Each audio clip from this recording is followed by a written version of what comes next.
राम जी का राम राज्य होने वाला था। राम राज्य के जगह पर बड़ा हादसा घटित हुआ। राम राज्य तो नहीं हो लेकिन राम जी नंगे पैर 14 साल वनवास जावे और भरत को राज्य मिले, ऐसा मंथरा ने चक्कर चला दिया। तो घर में कितना बड़ो हादसा हो,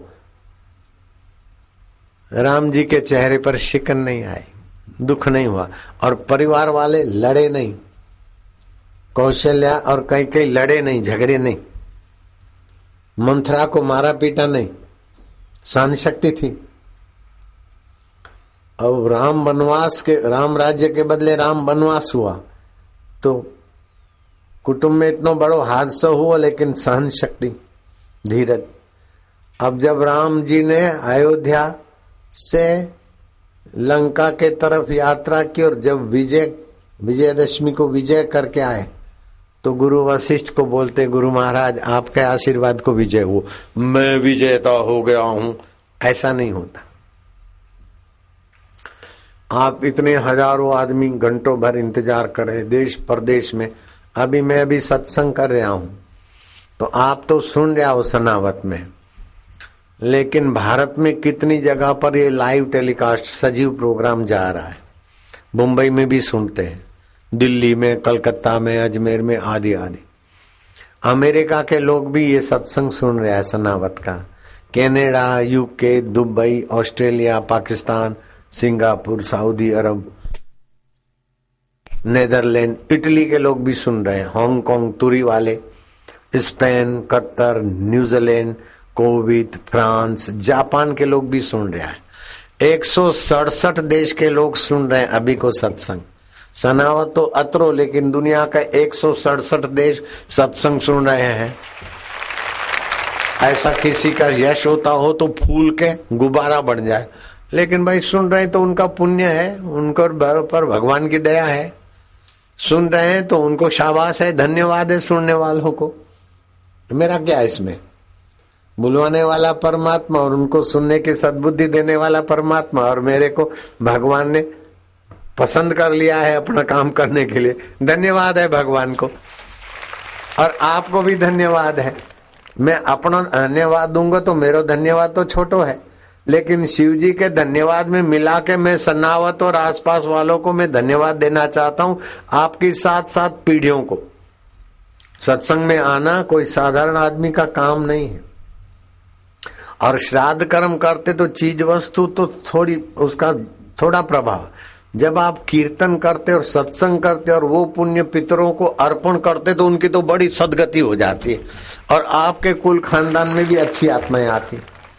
तो मैं तो सनावत समिति को और आप सभी को, और जो 167 देशों में देख रहे हैं, सुन रहे हैं, उन सभी को भगवान शंकर जी के धन्यवाद में अपना धन्यवाद, मेरे गुरु जी का धन्यवाद, सभी संतों का धन्यवाद मिलाकर 167 देशों वालों को जो सुन रहे हैं अभी, और आपको मैं धन्यवाद देना चाहता हूं। आप बोली जो शिव जी कहते हैं उनकी माता धन्य है, उनके पिता धन्य है, उनका कुल गोत्र धन्य है, जिनके हृदय में गुरु भक्ति है, गुरु का ज्ञान है। उनके कुल में जो जन्म लेंगे उनको भी शिव जी धन्यवाद देते हैं। मैं ये श्लोक बोलूंगा, आप उच्चारण करना। भगवान शिव जी के मुख से जो निकला है वो अमावस्या के दिन में तुम्हारे मुख से निकले तो थारा बाप रो कहीं जाए। दाडी री दाडी, बाबा रा बाबा, पुण्य रो पुण्य, ज्ञान रो ज्ञान वे जाएगो। आप बोली जो, हाँ।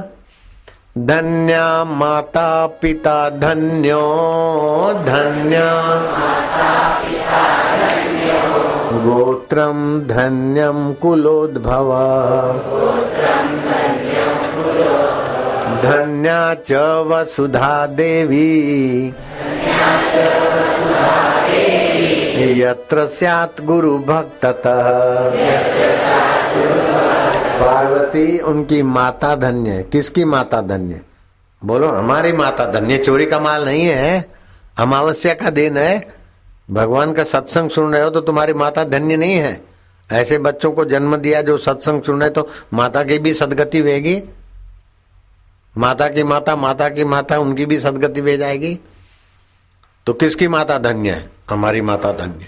किसके पिता धन्य है? हमारे पिता धन्य। किसका कुल गोत्र धन्य है? हमारा। किसके कुल में जो जन्म लेंगे वो भी धन्य हो जाएंगे? हमारे कुल में, क्योंकि हम सत्संग सुन रहे हैं, भगवान का नाम। मैं आपको बात बताऊंगा, आप हंसोगे, मैं काहे करूं? नहीं हंसो तो मैं बात बताऊं। मेरी नानी मर गई थी, देखो हंस रहे हो, तो सबकी मरती। मेरी नानी मर गई और नहला धुला के उसको शमशान में ले गए, और जो शमशान में रखा तो हिलने लगे। देखो हंसी आती कि नहीं? तो चाकू बाकू लेके रस्सी काटी, और नानी पैदल चल के मर के कंधों पे तो चल के शमशान में पहुंची, और पैदल चल के वापस आई। फिर 39 साल जी, 40 साल में एक कम। और मैं बच्चा था तो नानी को पूछता था, नानी तुम मर गई थी? फिर कहा है, बोले छोड़। नानी से पूछने वालों ने तो पूछ लिया। मरते समय 4 तकलीफें होती है। एक तो कोई ना कोई बीमारी, कोई न कोई रोग, एक्सीडेंट कुछ।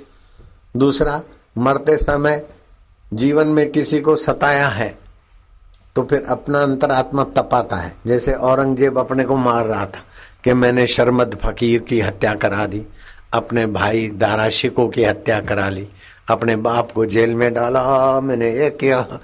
तो जो ज्यादा गहरा पाप करता तो मरते समय उसका आत्मा उसी को, बरसात की बौछार से तो तुमको छाता बचा लेगा, लेकिन अंदर की नालत की बौछार से छातारो बाप भी नहीं बचावे। इसीलिए ऐसो कर्म नहीं करना कि मरते समय अपनो आत्मा अपने को नालत की बौछार दे। तीसरी बात, मरते समय जिस वस्तु में आसक्ति होती वहां के रूप में जाना पड़े। इस देश का नाम पहले अजनाब खंड था, भरत ने सुंदर व्यवस्था की तो इस देश का नाम भारत पड़ा है। तो भरत गंडकी नदी किनारे भजन करने को रहे थे, हिरण पाला था। तो मरते समय हिरण को बच्चों कहाँ गए हो, वहां को कोई चित्तो तो नहीं उठा ले जाएगा, वहां को क्या हो जाएगा। तो उसका याद में ओ इतना भारत का राज तो छोड़ दिया, लेकिन हिरण की याद में हिरण के शरीर में जन्म लेना पड़ा। भागवत में कथा आती है, महाराज जानते, भागवत की कथा में भरत को हिरण के शरीर में जाना पड़ा। तो मरते समय छोरा छोरी की याद आवे, पोता पोती की याद आवे। अब मैं वो बातें बताऊंगा तो आपको ज्यादा हंसी आएगी।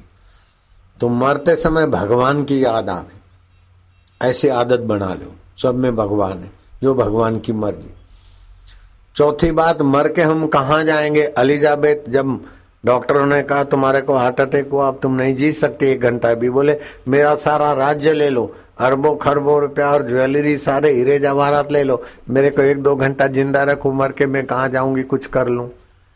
आप जीवन भर तो सत्संग किया नहीं एलिजाबेथ रानी, अब 1-2 घंटा डॉक्टर खुद जी नहीं सकते तो तुम्हारे को कैसे जिलाएंगे? वो तो मर गई बेचारी। तो 4 तकलीफें होती है, शारीरिक पीड़ा, किसी को सता है तो मानसिक ताप, कहीं आसक्ति तो उसकी स्मृति, मर के कहाँ जाएंगे। मेरी नानी को पूछा तो बोले 4 में से मेरे को तो कहीं नहीं हुआ। हाँ, थोड़ा सुन्न हो गई, फिर देखा तो नरक है, पापियों को अग्नि में झोंका जाता है, पानी में डुबाया जाता है, और भी कई 80 नरक, रौरव नरक, ये सब तो मैं सुना था कथा में, नरक होता और पापियों को ले जाते। तो मैं बोला मैं तो पापी नहीं हूं, मैं तो सत्संग सुना है और गुरु का मंत्र लियोड़ा है, और हरि ओम ओम जो जपता है उसको नरक नहीं होता है, तो मेरे को नरक में कैसे लाए? जो ओम ओम जप लेता है ना उसको नरक नहीं होता। आपको मैंने जपाया ना हरि ओम ओम, काहे को नरक होगा? तुम भी कभी जाओ और नरक में दिखे नरक है तो बोलना कि हमने ओमकार का जप किया, आसाराम बापू का कथा सुना है, हमको नरक कैसे होगा? हरि ओम ओम ओम ओम ओम ओम ओम ओम ओम ओम ओम ओम। ओमकार अंतर्यामी प्रभु का आध्यात्म तत्व का मंत्र है, हमको नरक कैसे होगा? तो यमराज बोलिया कि तुम्हारा नाम हेमीबाई है न? बोले हेमीबाई तो हमारे शहर में हजारों होंगी। तो आगे का नाम पति का, बोले हेमीबाई पहुमल। बोले पहुमल पहुमल हमारे पति का नाम नहीं है, तो क्या नाम है? बोले प पे है लेकिन पहुमल नहीं है, दूसरा नाम है, आप बोलते जाओ तो हाँ मैं हाँ बोलूंगी। बोले परियोमल? बोले नहीं। पंजुमल? बोले नहीं। पहला जरा? बोले पुरुषोत्तम दास? बोले तो भाई बोल दे ना, काहे करे? बोले हम बोलते नहीं, तुम बोलते जाओ, जो होगा तो मैं हाँ बोलूंगी ना। तो ऐसे बोलते बोलते हेमीबाई प्रेम कुमार। बोले कुमार हटाए के चंद लगाओ। तो हेमीबाई प्रेमचंद? बोले हाँ। यमराज बोला हे यमदूतो, पहले पुष्करनाथ पापी को लाना था तो तुम पुष्करना तपस्वी को ले आए, फिर मैंने उसके परिवार वाले जलाए, उसके पहले भेज दिया। अब बोला था हेमीबाई पहुमल को, तो हेमीबाई प्रेमचंद को लाएंगे, जाओ जल्दी छोड़ के आओ। तो मेरे को फिर शरीर में डाल गए। तो यमदूत के नौकर भूल करते हैं, यमराज के नौकर भूल करते हैं, ऐसी बात नहीं। बड़े बड़े डॉक्टरों के असिस्टेंट भी भूल करते। मेरी बहन थी, उसका नाम था मीराबाई। उसको जलंधर भगंदर की कोई तकलीफ हो गई, हॉस्पिटल में भर्ती थी। सुबह सुबह स्टेचो वाला उसको ऑपरेशन थिएटर में ले गया और टांग पर कोई दवाई लगा के ठंडी ठंडी। बोले टांग को क्या करते? बोले तुम्हारे को पैर का कैंसर है न, पैर काटना है। बोले मेरे को कैंसर है नहीं, पैर क्यों काटो? बोले तुम्हारा नाम मीराबाई है? बोले मीराबाई तो है लेकिन आगे? बोले लालू भाई। बोले नहीं, हमारे पति वो नहीं है, लालचंद है और सिंधी है, और वो तुम्हारा तो लालू भाई गुजराती। वो बोले बहन जी सॉरी। क्या सॉरी? मुआ पग काट देते, पेट की तकलीफ और पग काटने के लिए सुबह सुबह ले गए थे मेरी बड़ी बहन को। तो ऐसा तो होता है, नीचे के आदमी तो बड़े बड़े भी गलती कर लेते हैं। अभी मेरे को बताया कि सेना का जहाज, हेलीकॉप्टर का पंख, भारतीय नौसेना का चेतक हेलीकॉप्टर आज 10 बजे मुंबई से बेंगलोर जाते गोवा के डबोली एयरपोर्ट पर पेट्रोल भराने उतर रहा था, तब एक पंखा जरा टूटा, आग लगी, तीनों मर गए। और आज का समाचार है, जरा सा पंखा टूटा, आग लगी, 2 पायलट और एक गोताखोर ऑफिसर बेचारे वहीं मर गए। और हमारा हेलीकॉप्टर तो गिरा, पंखा तो टूटा, उसकी पूंछ भी कटी, वो पुर्जे पुर्जे अलग हो गए, और हम तो ज्यों के त्यों, और हमारे भगत भी ज्यों के त्यों।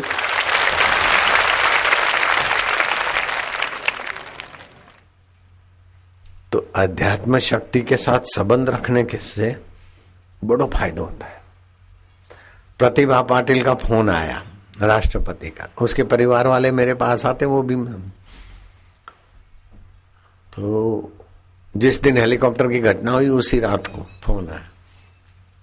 बोले हमने वायुसेना के बड़े अधिकारियों से पूछा, तो हेलीकॉप्टर पुर्जा पुर्जा हो जाए और उसमें व्यक्ति बाल बाल बच जाए, बोले ये संभव नहीं है। क्या बापू जी तो और उनके भगत सब बच गए बाल बाल। तो बोले ये चमत्कार है। तो ये चमत्कार की शक्ति आत्मा परमात्मा की होती है, हेलीकॉप्टर की नहीं, हो तो जला के मार दे वो। तो 29 अगस्त को तो हमारा हेलीकॉप्टर चूर चूर हुआ और हम जो कहते हूं भरपूर। और 30 अगस्त को वायुसेना के 2 हेलीकॉप्टर का पंख जरा टकराया और 9 लोग मर गए, दोनों हेलीकॉप्टर के छू गए। और आज 10 बजे बेंगलोर से जाता, वो बेचारे तीनों के 3 मर गए, 2 पायलट, एक गोताखोर ऑफिसर। तो आप आध्यात्मिक आश्रय लेते हैं तो शूली में से कंडा हो जाता है।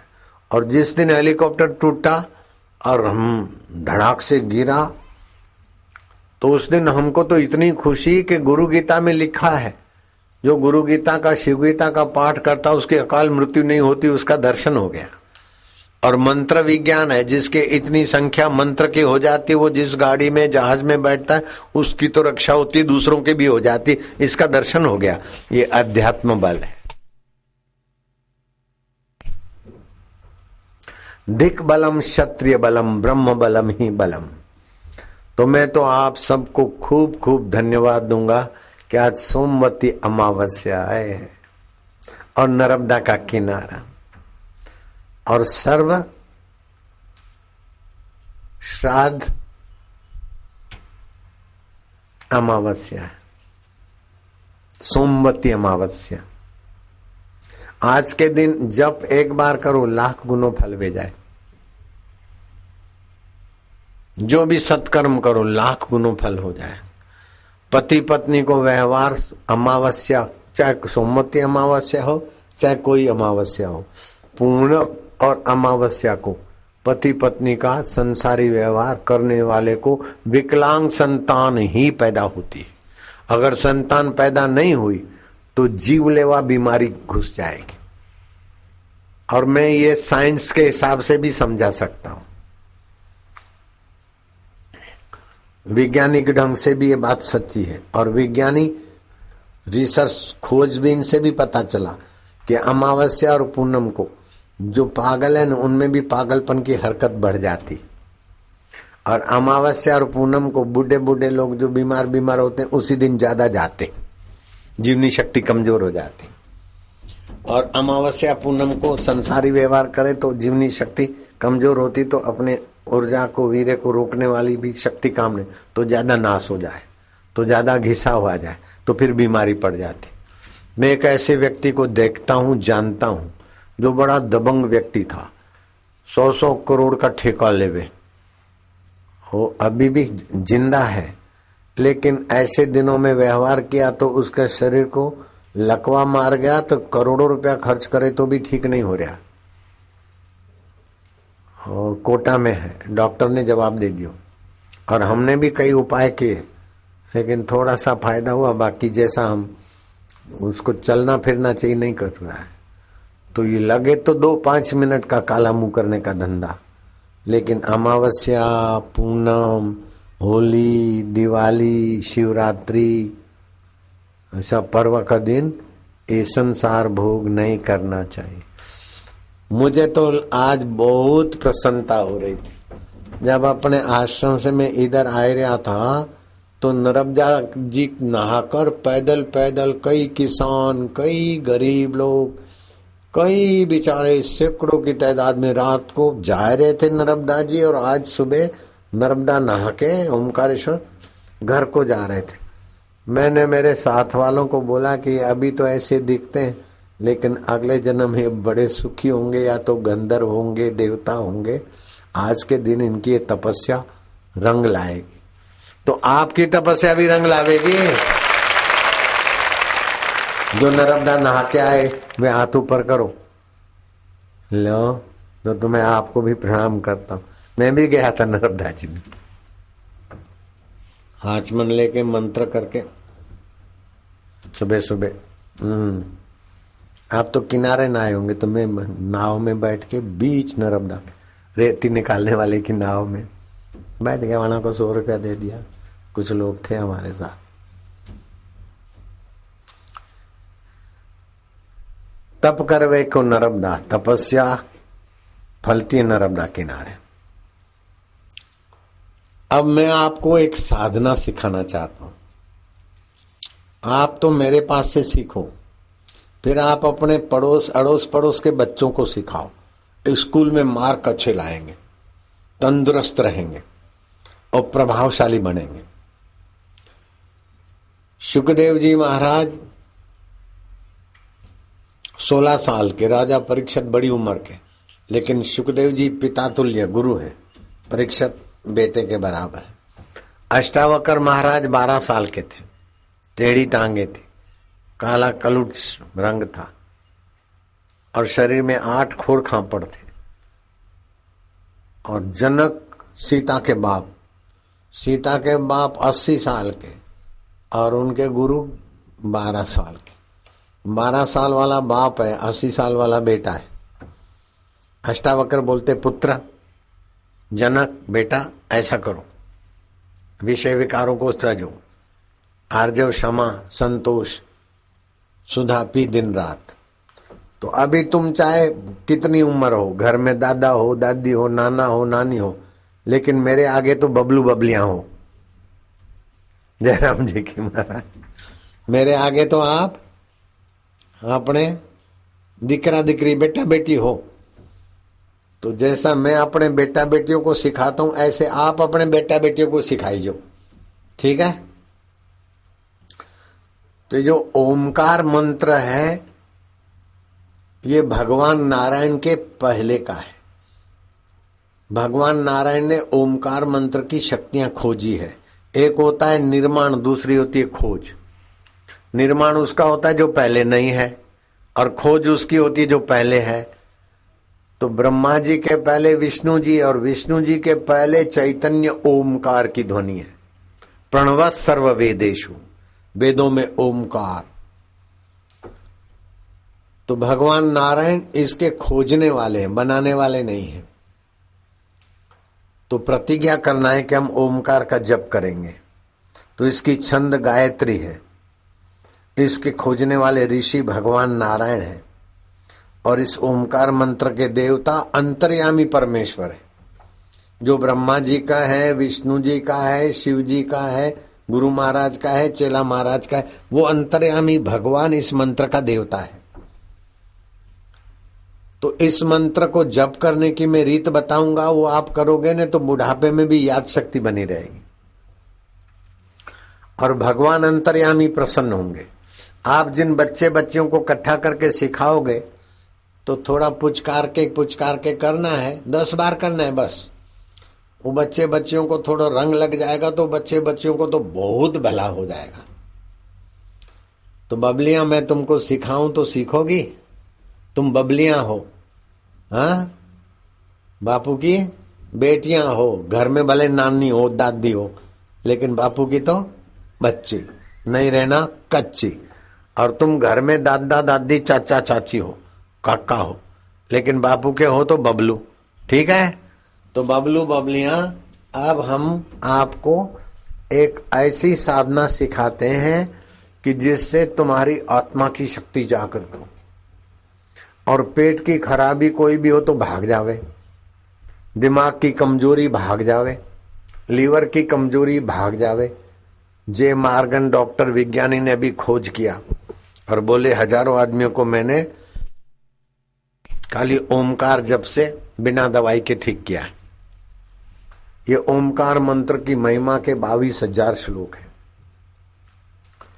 अगर इसको 50 दिन भी जप करे, 120 माला, तो 7 जन्मों की कंगालियत मिटा देता है। ऐसा ये जप है। और ये ओमकार मंत्र जप करे तो बैठा इधर है, इस ब्रह्मांड से भी अलग अनंत ब्रह्मांडीय शक्ति के साथ जुड़ जाता है। वो जिनके सिर पर धूप लगती